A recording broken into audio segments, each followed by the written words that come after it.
আর একজন প্রাপ্তবয়স্ক মহিলার মাথায় মগজের কোয়ান্টিটি হচ্ছে 40 গ্রাম। সৃষ্টিগতভাবে তো 20 গ্রাম মগজ কম।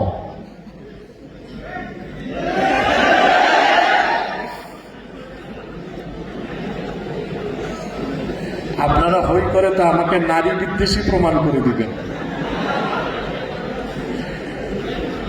এটাই তো বাস্তবতা। তো এইভাবে সৃষ্টিগতভাবে 15টা পার্থক্য আল্লাহ রেখে দিয়েছেন পুরুষ আর মহিলার মধ্যে, অথবা নারী পুরুষ সমান অধিকার, এটা পাগলের প্রলাপ ছাড়া আর কিছু না। আমরা বলি ন্যায্য অধিকার।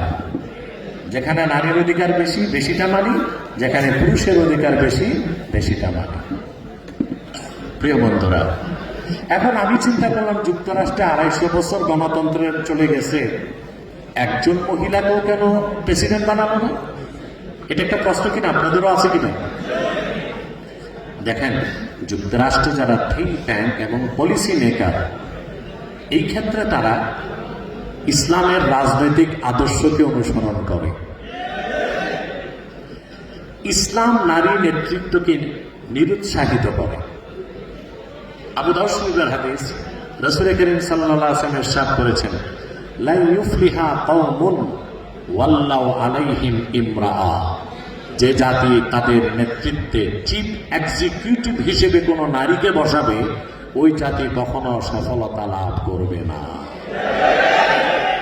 যুক্তরাষ্ট্রের থিঙ্ক ট্যাঙ্ক এবং পলিসি মেকাররা ইসলামকে বিশ্বাস করে না, কিন্তু এতটুকু জানে কোরআন হাদিসে যা আসছে তা ধ্রুব সত্য, মহাসত্য। তাদের পার্থিব সফলতা সমৃদ্ধির জন্য তারা সেজন্য নারী নেতৃত্বকে পাশ কেটে চলে যায়।